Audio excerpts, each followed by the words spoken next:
पर अगले ही पल उसने काव्या के पीछे शौर्य का चेहरा देखा तो उसकी आंखें आश्चर्य से फट पड़ी। काव्या को हैरानी हुई कि अभी जो कुछ पल पहले शिप्रा की आंखों में परेशानी और डर का भाव था, अचानक ही वो भाव चेंज कैसे हो गया। उसने कुछ महसूस किया तो उसने पलट कर पीछे देखा, पर तब तक देर हो चुकी थी। शौर्य का हाथ उसके मुंह पर चम चुका था। शौर्य ने उसके गर्दन के नीचे एक झटका दिया और अगले ही पल काव्या बेहोश होकर उसके हाथ में झूल गई। शिप्रा शौर्य को यहाँ देखकर जितनी आश्चर्यचकित थी, उतना ही शौर्य के लिए उसे डर भी लगा। उसे ध्यान आया कि उसके पीछे एक और बदमाश भी तो है, वह अगर शोर मचाएगा तो बाकी बदमाश भी अंदर आ जाएंगे। ये सोचकर उसने पीछे पलटकर बजरंगी की तरफ देखा तो उसने बजरंगी को अपने पीछे शांत करा पाया। उसे समझ नहीं आया कि बजरंगी शौर्य को देखने के बाद भी इतना शांत कैसे है। शौर्य ने शिप्रा के चेहरे के इस भाव को नोटिस किया तो वह उसको तसल्ली देते हुए बोला, इससे तुमको घबराने की जरूरत नहीं है। अगर मैं यहाँ आ पाया हूँ तो वह इस लड़के के कारण ही संभव हो पाया है। जब शिप्रा को यह एहसास हुआ कि वह अब सुरक्षित है तो अब तक जो खौफ उसके दिमाग पर छाया हुआ था उस मनोदशा से बाहर आई और दौड़कर शौर्य के पास गई और उससे लिपट गई। शौर्य उसकी मनोदशा को समझ रहा था, इसलिए उसने कुछ कहा नहीं। वह उसके सर पर हाथ फेरता रहा। तभी बजरंगी ने महसूस किया कि कोई गुफा के अंदर आ रहा है। उसने तुरंत शौर्य से कहा, उस्ताद कोई अंदर आ रहा है। शौर्य ने शिप्रा को खुद से रख किया और काव्या को लेकर तंबू के ओट में आ गया। बजरंगी तुरंत शिप्रा के पीछे आकर खड़ा हो गया। शिप्रा फिर से एक सहमी हुई लड़की के रूप में नजर आने लगी। तभी सामने से शिवा आता दिखाई दिया। वह बजरंगी और शिप्रा के पास आया और बजरंगी से पूछा, ये काव्या मैडम कहाँ गई। बजरंगी ने कुछ कहा नहीं पर वह तंबू की तरफ देखने लगा, जिससे शिवा यही समझा कि बजरंगी उससे कह रहा है कि शिप्रा फिर से तंबू में चली गई है। शिवा बोला, यहाँ बाहर लग रहा है कि किसी को हमारे इस अड्डे के बारे में पता चल गया है, इसलिए उस्ताद अभी यहाँ से जाना चाहते हैं और इस मेम साहब को जब देखो तब आराम करने यही पड़ी रहती है।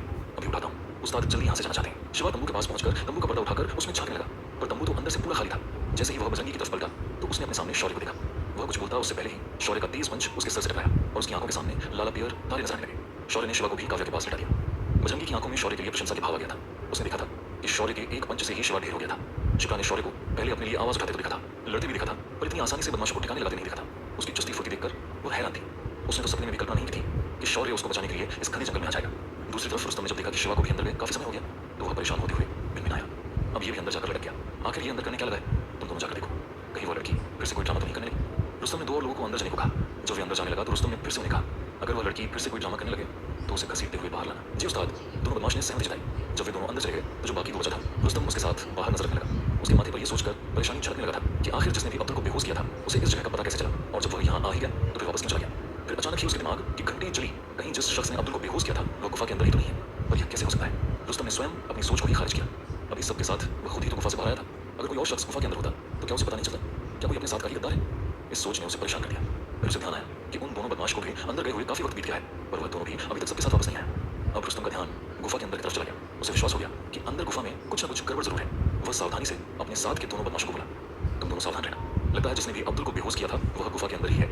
हमसे कुछ ना कुछ चूक तो हुई है, हो सकता है कि हमारे साथ के किसी लड़के ने हमें धोखा दिया है। रुस्तम के हाथ में पिस्टल नजर आने लगा। वह सतर्कता के साथ गुफा में प्रवेश किया। उसने गुफा में चारों तरफ नजर दौड़ाया पर उसे कुछ नजर नहीं आया। उसे तंबू के अलावा पूरा गुफा खाली दिखाई पड़ रहा था। रुस्तम का निशाना तंबू की तरफ तक गया था। जो कोई भी तंबू के पीछे छुपा हुआ है वह बाहर निकल आए, नहीं तो मैं गोली चला दूंगा। रुस्तम सधे कदमों से तंबू की तरफ बढ़ा। उसने 2-3 बार शिवा का नाम पुकारा पर कोई जवाब नहीं मिला। रुस्तम के चेहरे पर परेशानी नजर आने लगी। उसे समझ नहीं आया कि सब लोग कहाँ चले गए। गुफा की ओर अंदर तो जाया जा सकता था, पर जितना अंदर जाते अंधेरा बढ़ता जाता और अंदर का रास्ता भी सकरा था और अंदर शैली जीव का खतरा भी था, तो फिर सब गए कहाँ। उसने एक बार फिर से काव्या का नाम पुकारा पर कोई जवाब नहीं। अब्दुल, तुम जाकर सारे तंबू में देखो। रुस्तम अब्दुल को आगे जाने का इशारा करता हुआ बोला। रुस्तम की बात सुनकर अब्दुल हिचकिचाया। डरो मत, मैं यहाँ से ध्यान रख रहा हूँ, अगर कोई सामने आया तो उसकी खोपड़ी में छेद होने में देर नहीं लगेगी। छलनी अब्दुल के हाथ में ही था। वह पानी के स्रोत को पार करके दूसरी साइड पहुंचा। सावधानी से वह एक तंबू के पास पहुंचा। उसमें झांक कर देखा तो वह खाली मिला। वह दूसरे तंबू के पास पहुंचा। इसमें झांका तो उसे काव्या इसमें बेहोश नजर आई। वह डरकर पीछे हो गया। क्या हुआ, कौन है अंदर। रुस्तम सहमे से स्वर में बोला। उस्ताद, अंदर काव्या बेहोश पड़ी हुई है। अब्दुल सहमे से स्वर में बोला। अगले तंबू में देखो। रुस्तम पानी के स्रोत के करीब आता हुआ बोला। तभी एक पत्थर उड़ता हुआ आया और रुस्तम के पिस्टल वाले हाथ से टकराया। रुस्तम के हाथ से पिस्टल छूटकर दूर जाकर गिरा।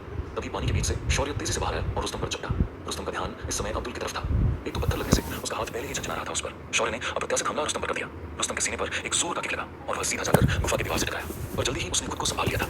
इस मौके का फायदा उठाकर रुस्तम के साथ वाला शख्स शौर्य पर हमला कर दिया और शौर्य पहले से ही इसके लिए तैयार था। उसने घुमाकर एक किक उस शख्स के सीने पर दिया। वह उड़ता हुआ दूर जाकर गिरा।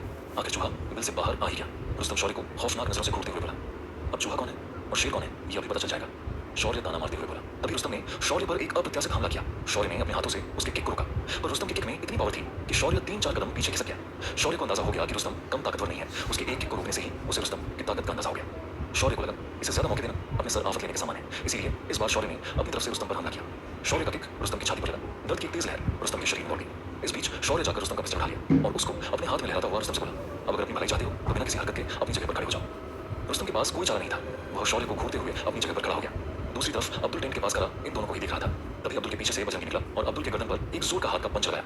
अब्दुल एक बार फिर से बेहोश हो गया। दूसरी तरफ शौर्य के हाथ में पहले से ही रुस्तम का रिवॉल्वर पड़ा हुआ था, इसलिए अब रुस्तम ज्यादा सोच नहीं पा रहा था। शौर्य रुस्तम के पास पहुंचा और अचानक ही रिवॉल्वर का बट रुस्तम के सर पर गिरा। रुस्तम भरभरा कर वहीं जमीन पर गिर गया। रुस्तम के पीछे खड़ा शख्स अचानक ही शौर्य के सामने घुटनों के बल बैठ गया। पर शौर्य ने उस पर भी कोई रहम नहीं किया और उसके पास जाकर उसके सर पर एक पंच दर्ज कर दिया। उस शख्स ने खुद को संभालने की बहुत कोशिश की पर खुद को बेहोश होने से नहीं रोक पाया। अब यहाँ का कंट्रोल पूरी तरह से शौर्य के हाथ में था।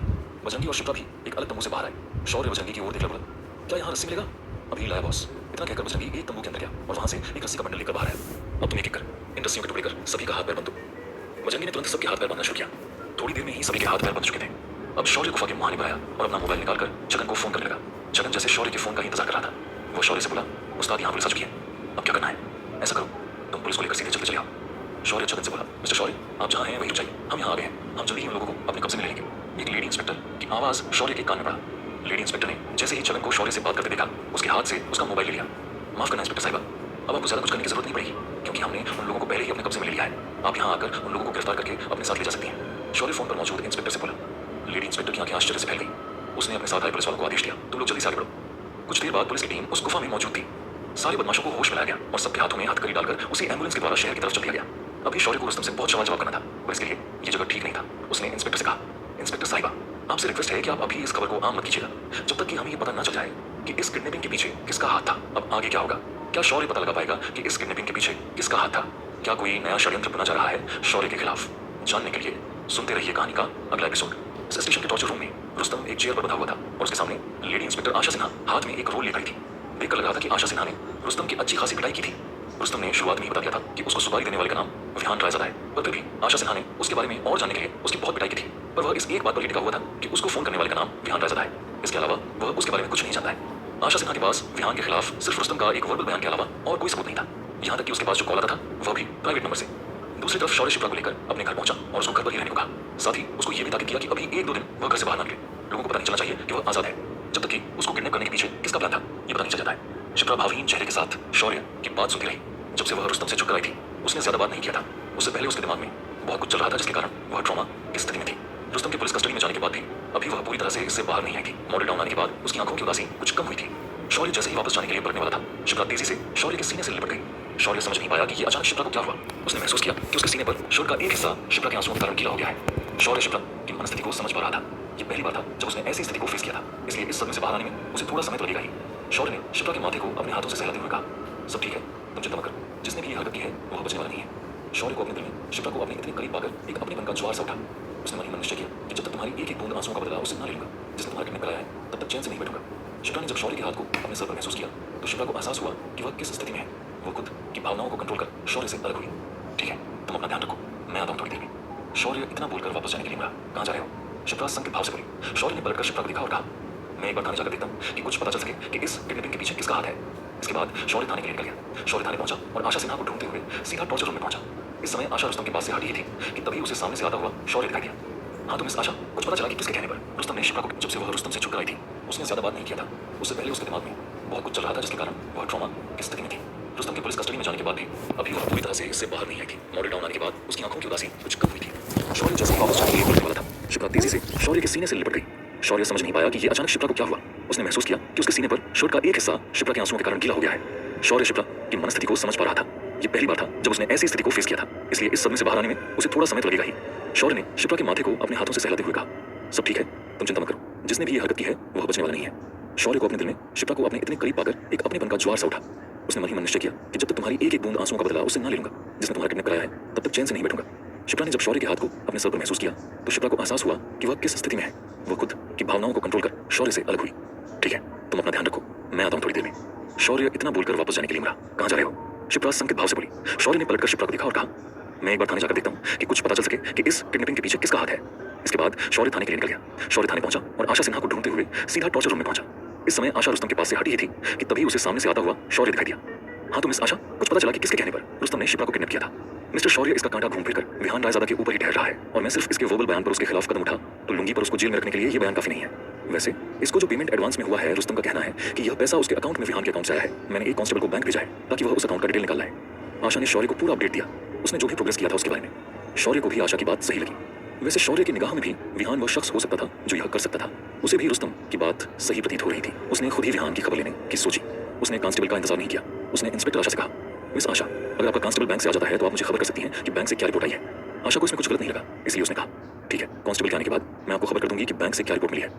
आपसे एक बात और भी पूछनी थी, अभी तक रुस्तम की गिरफ्तारी की खबर पब्लिक तो नहीं हुई है। शौर्य ये जानने की उत्सुकता में आशा की ओर देखते हुए बोला, अभी तक तो ये बात पब्लिक नहीं हुई है, पर ज्यादा देर तक इस खबर को दबाकर नहीं रख सकते। आशा ने अपनी मजबूरी जताई। ठीक है, आप कोशिश कीजिए, जितनी ज्यादा समय तक इस खबर को दबाकर रख सकती हैं रखिए, उसके बाद की बाद में देखा जाएगा। शौर्य ने आशा से रिक्वेस्ट किया। उसके बाद कुछ और ध्यान में आने पर उसने इंस्पेक्टर आशा से पूछा, आप इसके फोन पर नजर बनाए हुए तो है ना? क्योंकि देर सवेर इसको काम देने वाला इसको फोन तो जरूर करेगा, क्योंकि अभी वह ये देखने की कोशिश कर रहा होगा कि शिप्रा की किडनैपिंग से कोई हंगामा तो नहीं हो रहा है। जब वह निश्चिंत हो जाएगा उसके बाद ही वह फोन करेगा। शौर्य जिज्ञासा से इंस्पेक्टर आशा को देखता हुआ बोला, मिस्टर शौर्य, आप बच्चे पढ़ाने का काम बंद कीजिए। मैं समझती हूँ कि आप कमिश्नर साहब के करीब हैं, पर इसका मतलब यह नहीं है कि आप मुझे मेरा काम बताएंगे। मुझे अच्छे से पता है कि मुझे अपना काम कैसे करना है। इंस्पेक्टर आशा नाराजगी से बोली। उसकी बात सुनकर शौर्य के चेहरे पर एक हंसी आ गई। उसका तो मन किया कि वह उसको बोल दे कि तभी तो उसने उस रुस्तम को थाली में परोसकर उसके सामने कर दिया था, पर वास्तविकता में उसने ऐसा कुछ कहा नहीं। इस समय वह इंस्पेक्टर आशा से टकराने के मूड में नहीं था। शौर्य थाने से निकल गया। बाहर आकर उसने चगन को फोन किया। अरे बॉस, आप कहिए, अब कैसे याद किया? चगन रिस्पेक्ट के साथ बोला, मुझे 1 घंटे में एक आदमी चाहिए, क्या तुम उसको उठा कर ला सकते हो? शौर्य ने छूटते ही चगन से कहा। एक पल को तो चगन से पकाया, पर अगले ही पल वह तैयार होता हुआ बोला, किसको उठाना है बॉस? आप हुक्म कीजिए, मैं अपनी तरफ से पूरी कोशिश करूंगा कि आपकी बात की लाज रख सकूं। विहान राय जरा, मुझे यह शख्स 1 घंटे में मेरे सामने चाहिए। अब बताओ, क्या तुम क्या कर पाओगे? शौर्य भावहीन स्वर में बोला। विहान का नाम सुनकर चगन तुरंत बोला, कोशिश करता हूँ बॉस, मैं अभी निकलता हूँ। कोशिश करता हूँ कि जल्दी से जल्दी विहान रायजादा को आपके सामने पेश कर सकूं। जगन ने जवाब दिया, तुम जितने आदमी की जरूरत हो उतने आदमी अपने साथ ले जा सकते हो। इसके लिए जो भी पैसे चाहिए वो मैं तुम्हें दूंगा। शौर्य ने पैसे के खर्च को लेकर जगन को आश्वस्त किया। ये आप कैसी बात कर रहे हैं बॉस? मैं आपसे पैसे की बात कैसे कर सकता हूँ? जगन सकुचाते हुए बोला, ठीक है, तुम जितनी जल्दी हो सके इस काम को करो, फिर मुझे खबर करो। शौर्य ने जगन को आदेश दिया। जगन से बात खत्म होने के बाद शौर्य ने कांता प्रसाद को फोन किया। हाँ शौर्य बाबा, कहिए कैसे फोन किया? शिप्रा बेटी तो ठीक है? कांता प्रसाद जी ने शौर्य का फोन देखकर सीधा ये सवाल किया। हाँ कांता प्रसाद जी, शिप्रा एकदम ठीक है, मुझे आपकी मदद की जरूरत एक दूसरे काम के लिए है। शौर्य ने अपने फोन करने का कारण बताया। कहिए शौर्य बाबा, अब आपको मेरी क्या मदद चाहिए? कांता प्रसाद जी बोले। कांता प्रसाद जी, मैं चाहता हूँ कि आप कमिश्नर को कन्विंस करें कि जब तक शिप्रा को किडनैप करने वाला असली गुनहगार पकड़ा नहीं जाता तब तक रुस्तम की गिरफ्तारी की बात आम ना हो सके। शौर्य को विश्वास नहीं था कि इंस्पेक्टर आशा रुस्तम की गिरफ्तारी की बात को ज्यादा देर तक दबाने की कोशिश शायद ही करें। ठीक है, मैं इस बारे में कमिश्नर से बात करूंगा। कोई और भी काम है आपको? कांता प्रसाद ने शौर्य को आश्वस्त किया। कांता प्रसाद जी, क्या ये हो सकता है कि रुस्तम का फोन मुझे मिल सके? अभी उसका फोन पुलिस कस्टडी में है। शौर्य को विश्वास था कि देर सवेर रुस्तम को सुपारी देने वाला रुस्तम को जरूर फोन करेगा। मैं इस बारे में कमिश्नर से बात करने के बाद बता पाऊंगा। कांता प्रसाद जी ने जवाब दिया। एक बात और कांता प्रसाद जी, आबादी से दूर आपके जानने में कोई ऐसा फ्लैट या घर है जहां मैं अपने कुछ लोगों के साथ मीटिंग कर सकूं? शौर्य को एक ऐसी जगह की तलाश थी जहां वह विहान को उठाने के बाद लाकर उसकी खबर ले सके। जगह तो मिल जाएगी शौर्य बाबा, पर वह आपकी उम्मीद के मुताबिक होगी या नहीं, ये कहना मुश्किल है। कांता प्रसाद जी सोच भरे स्वर में बोले। तभी शौर्य को ध्यान आया कि इसके लिए तो बसंतपुर का ऑफिस भी यूज में लिया जा सकता है। ये बात ध्यान में आते ही उसने कांता प्रसाद से कहा, इस काम को रहने दीजिए कांता प्रसाद जी, बाकी आप कमिश्नर से बात करके देख लीजिएगा और जैसा भी जवाब आपको कमिश्नर से मिलता है आप मुझे उसके बारे में बता दीजिएगा। ठीक है शौर्य बाबा, जो भी अपडेट होता है मैं आपको खबर देता हूँ। कांता प्रसाद जी ने जवाब दिया और उसके बाद फोन काट दिया। शौर्य ने अब भूषण को फोन किया और उसको बसंतपुर के ऑफिस का लोकेशन भेजने को कहा। भूषण ने जल्दी ही शौर्य को ऑफिस का लोकेशन भेजा। बसंतपुर का लोकेशन आने के बाद शौर्य ने उस लोकेशन को जगन को फॉरवर्ड किया और साथ में ये नोट भी लिख दिया कि काम होने के बाद इस लोकेशन पर आना है। उसे पता था कि इतने बात से जगन समझ जाएगा कि उसे क्या करना है। शौर्य अपनी गाड़ी में बैठा और बसंतपुर के ऑफिस में पहुंचा। शौर्य ने नोट किया कि इन कुछ दिनों में ही ऑफिस का रंग रूप बहुत कुछ बदल गया था। अभी यहाँ की देख-रेख भूषण के जिम्मे ही था। भूषण को जब से ये पक्का हो गया कि इस बार जनता पार्टी से इस एरिया का प्रत्याशी वही होने वाला है, तब से वह शौर्य का फैन हो गया था। शौर्य के लिए वह कुछ भी करने को तैयार रहता था। भूषण ने अपने कुछ चेले चपाटे को भी इस ऑफिस में काम पर लगा लिया था। शौर्य को ऑफिस आया देखकर भूषण तुरंत उसके सामने आकर खड़ा हो गया। शौर्य ने जब देखा कि यहाँ भूषण के कुछ चेले चपाटे भी मौजूद हैं तो उसने भूषण को एक किनारे ले जाकर कहा, अब यहाँ मेरे कुछ लोग आने वाले हैं, क्या तुम आज के लिए अपने चेले चपाटे को यहाँ से भेज सकते हो? ये भी कोई पूछने की बात है सर, आप तो बस हुक्म कीजिए, मैं अभी ऑफिस खाली करवाता हूँ। भूषण ने जवाब दिया। शौर्य सीधा ऑफिस के अंदर पहुंचा और एक कुर्सी पर बैठ गया, जबकि भूषण ने ऑफिस में मौजूद सारे लोगों को घर भेज दिया और शौर्य के पास आकर खड़ा हो गया। अगर आप चाहते हैं मिस्टर भूषण तो आप भी घर जा सकते हैं। शौर्य भूषण जी को अपने सामने खड़ा देखकर बोला, नहीं सर, अभी मैं यही हूँ, आप मेरी चिंता न करें। भूषण सम्मान के साथ बोला। तभी बाहर उसे कुछ कदमों की आहट सुनाई दिया। वह समझ गया कि शायद छगन अपने आदमियों के साथ आ गया है। वो भूषण से बोला, बाहर कुछ लोग आए हैं, उन्हें लेकर अंदर आ जाओ। भूषण जी बाहर गए और छगन और मदन को लेकर अंदर आए। छगन मदन के पीछे चल रहे उसके 2 चेले ने अपने कंधे पर एक बोरी टांग रखी थी। शौर्य के सामने पहुंचते ही छगन ने अपने चेलों से बोरी को नीचे रखने को कहा तो उसके चेले ने लापरवाही से उस बोरी को जमीन पर पटक दिया। बोरी के नीचे गिरते ही एक चीख सुनाई दिया जो कि बोरी के अंदर बंद व्यक्ति के मुंह से निकला था। अब आगे क्या होगा? क्या शौर्य पता लगा पाएगा कि किडनैपिंग के पीछे कौन था? क्या शौर्य विहान से सच्चाई कबूल करवा पाएगा? जानने के लिए सुनते रहिए कहानी।